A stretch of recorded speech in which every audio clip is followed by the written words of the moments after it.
കിച്ചണിലേക്ക് സ്വാഗതം. ഇപ്പോഴത്തെ നമ്മളുടെ ഡെയിലി റുട്ടീൻ എങ്ങനെയാണെന്ന് പറഞ്ഞാൽ സുബൈക്ക് ഇവര് പള്ളിയിൽ പോയ ശേഷം നേരെ ഗ്രൗണ്ടിലേക്കാണ് പോണത്.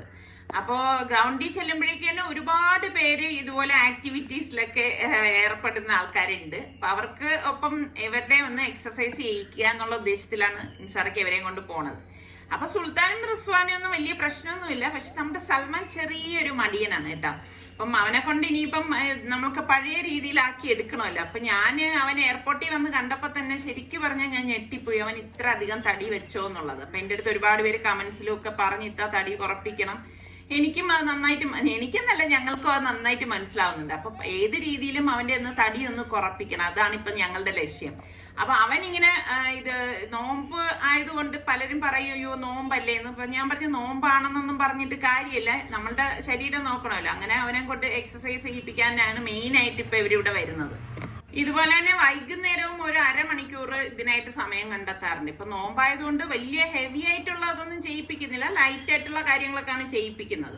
സൽമാനെ സംബന്ധിച്ച് അവൻ ഭയങ്കര ഒരു മടിയനാണ് കേട്ടോ. ഇങ്ങനെയുള്ള കാര്യങ്ങൾക്ക് ഒരാൾ പുറകീന്ന് നിൽക്കണം. അപ്പൊ നമ്മൾ ഫോഴ്സ് ചെയ്യുന്നത് കൊണ്ടാണ് ഇങ്ങനെയുള്ള കാര്യങ്ങളൊക്കെ നടക്കുന്നത്. രാവിലെ തന്നെ നല്ല മനോഹരമായിട്ടുള്ള കാഴ്ചയാണ് എന്റെ കണ്ണിൽ പെട്ടത്. ഇതേ നോക്കിക്കേ, ഒരു ചിത്രശലഭം വന്ന് ഇങ്ങനെ ആ പൂവിനെ ചുറ്റിപ്പറ്റി നിൽക്കുന്നത്.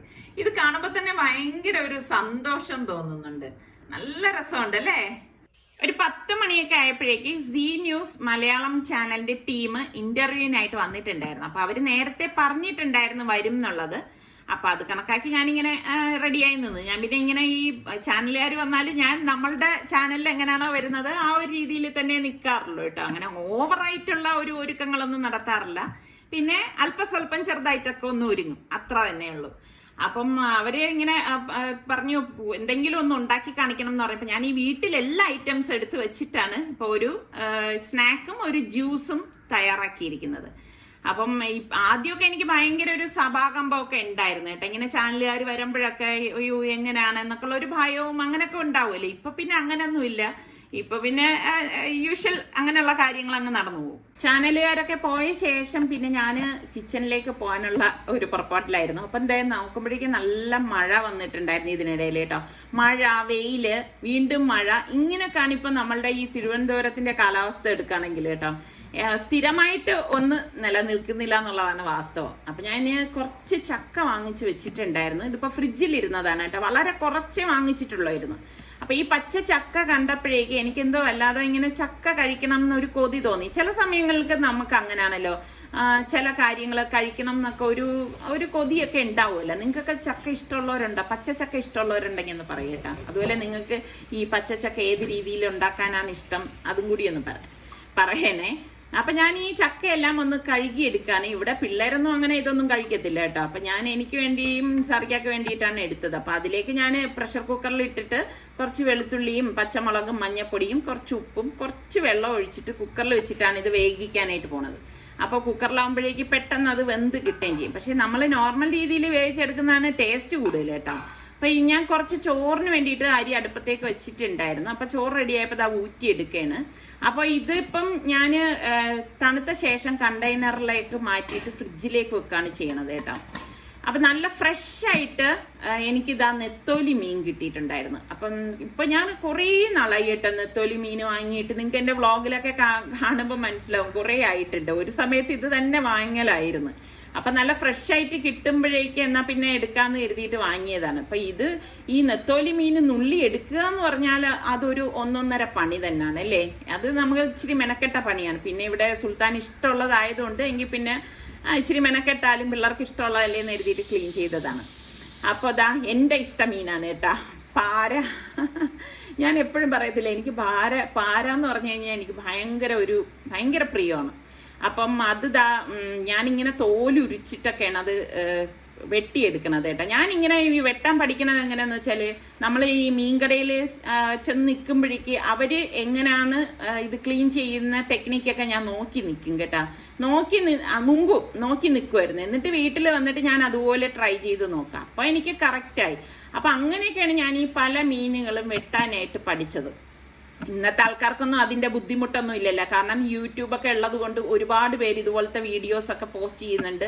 അപ്പൊ നിങ്ങൾക്ക് അങ്ങനെ നല്ല റെഫറൽ കിട്ടുന്നതുകൊണ്ട് അതൊക്കെ നോക്കിയിട്ട് ചെയ്തെടുക്കാൻ പറ്റും. അപ്പൊ ഇതിന്റെ തല ഇപ്പൊ ഞാനൊന്ന് ക്ലീൻ ചെയ്തെടുക്കാണ് കേട്ടോ, കാരണം വെട്ടി മാറ്റാണ്. കാരണം എനിക്കിത് ഇപ്പം ഇത് പൊരിക്കാൻ വേണ്ടിയിട്ടാണ് ഞാനിപ്പോ ഈ മീൻ എടുക്കുന്നത്. അപ്പൊ അതുകൊണ്ട് പിന്നെ തല വെക്കുന്നൊന്നുമില്ല. അപ്പം പൊരിച്ച് കഴിക്കാൻ നല്ല ടേസ്റ്റ് ആണല്ലോ. എനിക്കാണെങ്കിൽ മീൻ പൊരിച്ചതിനോടാണ് വലിയ പ്രിയം കേട്ടോ. നിങ്ങൾക്കൊക്കെ എങ്ങനെയാണ്? കറിയോടാണോ മീൻ പൊരിച്ചതാണ് എന്താണ് ഇഷ്ടം? പിന്നെ എനിക്കൊരു ഇതെന്ന് വെച്ചാൽ നല്ല മീൻ പൊരിച്ചതും നല്ല സാമ്പാർ, നല്ല ചൂട് സാമ്പാർ, ആ കോമ്പിനേഷൻ ഭയങ്കര ഇഷ്ടമാണ് കേട്ടോ. എപ്പോഴും എനിക്കത് ഇഷ്ടമുള്ളൊരു കോമ്പിനേഷനാണത്. അപ്പോൾ ഞാൻ പൊരിക്കാനുള്ളതായതുകൊണ്ട് ഇങ്ങനെ ഒന്ന് വരഞ്ഞെടുക്കുമ്പോൾ എപ്പോഴും നമ്മളിങ്ങനെ മുള്ളിൽ തട്ടത്തക്ക രീതിയിൽ താഴ്ത്തി തന്നെ വരഞ്ഞെടുക്കണം കേട്ടോ. എങ്കിൽ മാത്രമേ നമുക്ക് മസാലയൊക്കെ ഇതിൻ്റെ ഉള്ളിലേക്ക് കടക്കത്തുള്ളൂ. അപ്പം ഞാൻ മീനെല്ലാം ഒന്ന് ഇതുപോലെ ഒന്ന് വാഷ് ചെയ്തെടുക്കുകയാണ്. എടുത്ത ശേഷം ഇപ്പം ഞാൻ മസാല വെട്ടാനായിട്ട് പോവുകയാണ്. കുരുമുളക് പൊടി കുറച്ച് കൂടുതൽ ഞാൻ ഇട്ടിട്ടുണ്ട്. പിന്നെ അതുപോലെ തന്നെ മഞ്ഞൾപ്പൊടി, നോർമലി നമ്മൾ ഉണ്ടാക്കുന്ന പൊടികൾ തന്നെയാണ് ഞാനിപ്പോൾ ഇതിലേക്ക് ചേർത്ത് കൊടുത്തിരിക്കുന്നത്. പിന്നെ മുളക് പൊടി, ഞാനിവിടെ കാശ്മീരി ചില്ലി പൗഡർ മാത്രമാണ് യൂസ് ചെയ്യണത് കേട്ടോ. പിന്നെ പാകത്തിനുള്ള ഉപ്പ്. പിന്നെ ഞാൻ ഇതിലേക്ക് വെള്ളമൊന്നും ചേർക്കത്തില്ല. കഴുകി എടുത്തത് കൊണ്ട് തന്നെ അതിൽ നല്ല ഈർപ്പം ഉണ്ടാവും. അപ്പം നമ്മളിങ്ങനെ ഒന്ന് മസാല തേച്ച് പിടിപ്പിച്ചിട്ട് തിരിച്ചിടുമ്പോൾ തന്നെ നമുക്ക് ഇതിലേക്ക് വേണ്ട ആ ഒരു ഈർപ്പം അതിൽ നിന്ന് കിട്ടും. അതുകൊണ്ട് ഞാൻ സ്പെഷ്യലായിട്ട് വെള്ളമൊന്നും ഇതിലേക്ക് ചേർക്കാറില്ല. അപ്പം ഞാൻ മസാല പുരട്ടിയിരിക്കുന്ന മീനും ഞാൻ ഫ്രിഡ്ജിലേക്ക് മാറ്റത്തേ ഉള്ളൂ കേട്ടോ. അപ്പം ഞാൻ അരപ്പിന് വേണ്ടിയിട്ട് മിക്സിയുടെ ജാറിലേക്ക് ചുവന്നുള്ളി എടുത്തിരിക്കുകയാണ്. ചുവന്നുള്ളിയും കുറച്ച് തേങ്ങ, ഒരു 2 കൈപ്പിടി എടുത്തിട്ടുള്ളൂ കേട്ടോ. പിന്നെ പച്ചമുളക്, കുറച്ച് ചെറിയ ജീരകം, ക്യുമിൻ സീഡ്, ഉപ്പ്, കുറച്ച് കറിവേപ്പില. ഇത് ഇത്രയും നമ്മുടെ ചക്കയുടെ അരപ്പ് കേട്ടോ. അപ്പൊ ചക്ക ഞാൻ ഒരു പാത്രത്തിലേക്ക് മാറ്റിയിട്ടുണ്ടായിരുന്നു. ഒരു രസം കേൾക്കണ്ടേ, പ്രഷർ കുക്കറിലേക്ക് വെച്ചപ്പോഴേക്ക് അടിയിൽ കുറച്ച് അടിക്ക് പിടിച്ചു പോയി കേട്ടോ ചക്ക. അപ്പൊ ഞാനത് മാറ്റി ഈ പാനിലേക്ക് മാറ്റിയിട്ട് ഈ അരപ്പ് ഇട്ടിട്ട് ഇതുപോലെ കുറച്ച് വെള്ളം ഒഴിച്ചിട്ടൊന്ന് ഇളക്കിയെടുക്കണം. എന്തായാലും എനിക്ക് കൊതിക്കുള്ളത് കിട്ടിയിട്ടുണ്ട് കേട്ടോ. അപ്പൊ അതും അവിടെ റെഡി ആയിട്ടുണ്ട്. അപ്പൊ ഞാൻ അത് ഒരു ബൗളിലേക്ക് മാറ്റി വെക്കുവാണ്. അപ്പൊ ചൂടോടുകൂടി തന്നെ ഇതെല്ലാം മാറ്റി വെച്ച് കഴിഞ്ഞാൽ പിന്നെ കഴിക്കാൻ നേരം ആകുമ്പോഴേക്ക് ജസ്റ്റ് ഒന്ന് എടുത്താൽ മാത്രം മതിയല്ലോ. അപ്പൊ എനിക്ക് എന്തും ഇതുപോലെ ഒന്ന് അലങ്കരിച്ച് കാണണം കേട്ടോ. അതുകൊണ്ടാണ് ഒരു കറിവേപ്പിലേക്ക് വെച്ച് എടുത്തത്. പിന്നെ ഉള്ളത് ബീൻസ് ആയിരുന്നു. ബീൻസ് സത്യം പറഞ്ഞാൽ ഫ്രിഡ്ജിൽ ഇരുന്ന് മുറ്റി ഇരിക്കുന്ന ഒരു കുറച്ച് ബീൻസ് ആയിരുന്നു. അപ്പൊ അതിനെ എടുത്തിട്ട് വേസ്റ്റാക്കി കളയാൻ പറ്റത്തില്ലല്ലോ. അപ്പൊ അതിനെ അരിഞ്ഞെടുത്തു. പച്ചമുളകും ഇതിനോടൊപ്പം തന്നെ കട്ട് ചെയ്തെടുക്കുകയാണ്. അപ്പൊ അത് തോരൻ വെക്കാന്ന് വിചാരിച്ചു. അപ്പോഴാണ് ഞാൻ നോക്കുമ്പോഴേക്കും എൻ്റെ തേങ്ങ തീർന്നിരിക്കുന്നത് കണ്ടത്. പിന്നെ പോയിട്ട് തേങ്ങയൊന്ന് തിരികെ എടുക്കുകയാണ്.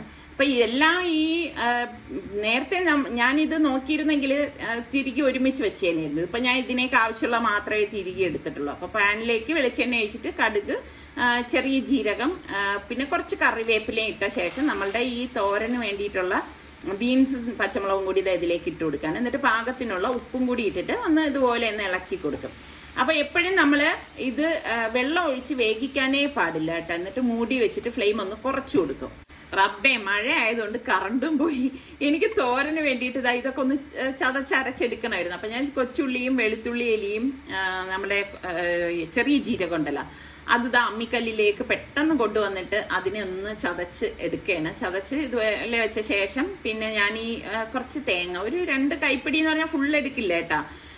പിന്നെ മഞ്ഞപ്പൊടിയും മുളക് പൊടിയും ചേർത്തിട്ട് ഒന്ന് നമുക്ക് തോരനാകുമ്പോഴേക്കും ഒന്ന് ക്രഷ് ആയാൽ മതിയല്ലോ. ഇപ്പൊ അല്ലെങ്കിൽ ഞാൻ അതുപോലെ തന്നെ ഇട്ടും തോരൻ റെഡിയാക്കാറുണ്ട്. ഇതിപ്പം എനിക്കിത് ചതക്കേണ്ടതുകൊണ്ട് എന്തായാലും അമ്മിക്കല്ലെടുത്ത്, അതുകൊണ്ട് പിന്നെ തേങ്ങയും കൂടി ഒന്ന് ഒതുക്കി എടുക്കാന്ന് കരുതി. ഇതാണ് നമ്മുടെ നാട്ടിൽ ഇപ്പം മഴ പെയ്ത് കഴിഞ്ഞാൽ അപ്പം കറണ്ട് പോകും കേട്ടോ. അപ്പൊ എന്തെങ്കിലുമൊക്കെ ഉണ്ടാക്കണമെങ്കിൽ ഈ മഴ നോക്കിയിട്ട് തന്നെ നമുക്ക് ഉണ്ടാക്കാൻ പറ്റത്തുള്ളൂ, അല്ലെങ്കിൽ പണി പാള്.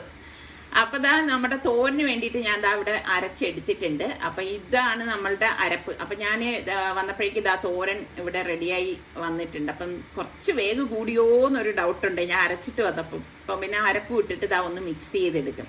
അപ്പൊ നമ്മുടെ ബീൻസിന്റെ തോരനും റെഡി ആയിട്ടുണ്ട്. അതും ഞാൻ ഒരു പാത്രത്തിലേക്കൊന്ന് മാറ്റി വെക്കുവാണ്.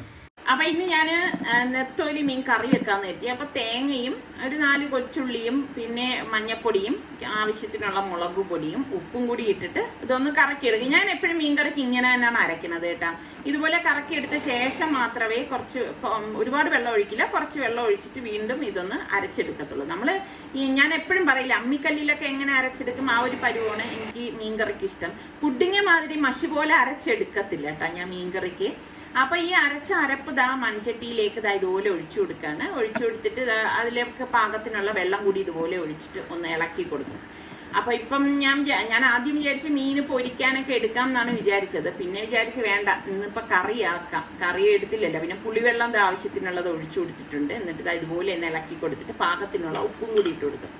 ഉപ്പും ഇട്ടിട്ട് ഒന്ന് എല്ലാം ചേർത്തിട്ടൊന്ന് ഇളക്കിയ ശേഷം നമുക്കിതിലേക്ക് 2 മുരിങ്ങയ്ക്കയും ഒരു 2 പച്ചമുളക് പിന്നെ കുറച്ച് കറിവേപ്പില എടുത്തിട്ടുണ്ട്. മുരിങ്ങയ്ക്ക എന്ന് പറയുമ്പോൾ ചെറിയ മുരിങ്ങയ്ക്കായിരുന്നു കേട്ടോ. അങ്ങനെയാണ് 2 എണ്ണം ഇട്ടത്. വലുതാണെങ്കിൽ 1 എണ്ണം മതി. എന്നിട്ട് മൂടി വെച്ചിട്ട് ഇതുപോലെ തിള വരില്ലേ, തിള വരുമ്പോൾ നല്ല മീൻകറിയുടെ മണം വരുവാണ് കേട്ടാ.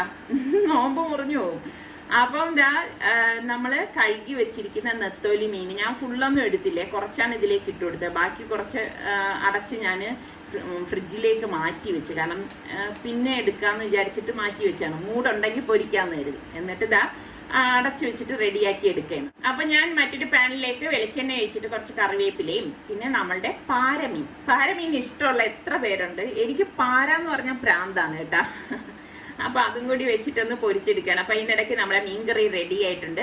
എപ്പോഴും അറിയാം, നമ്മൾ ശ്രദ്ധിക്കേണ്ട കാര്യം, നമ്മൾ മീന് കറി വെക്കുമ്പോൾ ഓവറായിട്ടൊന്നും കുക്ക് ചെയ്യാൻ പാടില്ല കേട്ടോ. അത് അതിൻ്റെതായ ഒരു ടൈമുണ്ട്, അത്ര മാത്രമേ കുക്ക് ചെയ്യാൻ പാടുള്ളൂ. അല്ലെങ്കിൽ എന്തെന്ന് പറഞ്ഞാൽ ആ മീൻകറിക്ക് ഒരു ടേസ്റ്റും ഉണ്ടാവത്തില്ല കേട്ടോ. വളരെ പെട്ടെന്ന് തയ്യാറാക്കിയെടുക്കാൻ പറ്റുന്ന ഒരു സംഭവമാണ് മീൻകറി എന്ന് പറഞ്ഞു കഴിഞ്ഞാൽ. അപ്പൊ മീൻ പൊരിച്ചത് ഒരു സൈഡ് റെഡി ആയപ്പോഴേക്കും പതുക്കെ ഞാനൊന്ന് മറിച്ചിട്ട് കൊടുക്കാണ്. അപ്പൊ മീന് ഫ്രൈ ആയപ്പോഴേക്ക് ഞാൻ ഒരു പ്ലേറ്റിലേക്ക് മാറ്റുവാണ്. അപ്പോഴേ ഞാൻ നിസാർക്ക് വന്ന് ചോദിച്ചു, നീ ഇത് ആർക്ക് വേണ്ടിയിട്ടാണ് ഇങ്ങനെ കിടന്ന് ഉണ്ടാക്കണത്? വൈകിട്ടല്ലേ നമ്മുടെ സൽമാനും സുൽത്താനും ബാംഗ്ലൂരിൽ പോകുന്നതെന്ന്. അപ്പോഴാണ് ഞാനും ഞെട്ടിപ്പോയി. എന്റെ റബ്ബേ, ശരിയാണല്ലോ, വൈകിട്ട് പിള്ളേര് ബാംഗ്ലൂരിൽ പോവാണല്ലോ. ബസ് അവർക്ക് വൈകുന്നേരമാണ് ബസ് ഉള്ളത് കേട്ടാ. അപ്പൊ സുൽത്താൻ അവിടെ അക്കോമഡേഷൻ നോക്കാനായിട്ട് പോവുകയാണ്. അപ്പൊ നിസാർക്ക് പെട്ടെന്ന് നോമ്പ് കുറിക്കാനുള്ള സാധനങ്ങളൊക്കെ ഫ്രൂട്ട്സ് ഒക്കെ ഒന്ന് എടുത്ത് വെക്കുകയാണ്. അപ്പൊ ഞാൻ വിചാരിച്ചു പെട്ടെന്ന് ഇനി അവർക്ക് വണ്ടിയിലിരുന്ന് നോമ്പ് ഉറക്കാനുള്ള ഐറ്റംസ് ഒക്കെ ഒന്ന് റെഡിയാക്കി എടുക്കാമെന്ന്. അപ്പൊ പിന്നെ ആകെ ധൃതിയായി പോയി. പിന്നെ ഞാൻ ഷൂട്ട് ചെയ്യാൻ ഒന്നും നിന്നില്ല കേട്ടോ. അപ്പോഴേക്ക് അവരെ കൊണ്ടുവിടാനായിട്ട് ഇറങ്ങുമ്പോഴേക്കുണ്ട് നല്ല മഴ തുടങ്ങി. പിന്നെ ഒരു ഷൂട്ട് നടന്നിട്ടില്ല എന്നുള്ളതാണ് വാസ്തവം കേട്ടോ. പിന്നെ ഈ പറഞ്ഞ മാതിരി ഹറി ബറിയിൽ ഇവർക്കുള്ള ഫുഡും എല്ലാം എടുത്ത് വെച്ച് പാക്ക് ചെയ്ത് വിടണമല്ലോ. അപ്പൊ പിന്നെ തിരിച്ചു വന്നപ്പോഴേക്കാണ് പിന്നെ ഞാനും സാർക്കായും റിസ്വാനും കൂടി ഫുഡ് കഴിച്ചത്. അപ്പം ഇത്രയൊക്കെ തന്നെയുള്ളൂ നമ്മളുടെ ഇന്നത്തെ വിശേഷങ്ങൾ എന്ന് പറയുന്നത്. ഇന്നത്തെ എപ്പിസോഡ് നിങ്ങൾക്ക് എല്ലാവർക്കും ഇഷ്ടമായെന്ന് വിശ്വസിക്കുന്നു. അപ്പൊ അടുത്ത് നമുക്ക് നല്ല റെസിപ്പിയോ വ്ളോഗോ ഇട്ടൊക്കെ കാണാം. അതുവരയ്ക്കും എല്ലാവർക്കും ഒരിക്കൽ കൂടി റംദാൻ മുബാറക്.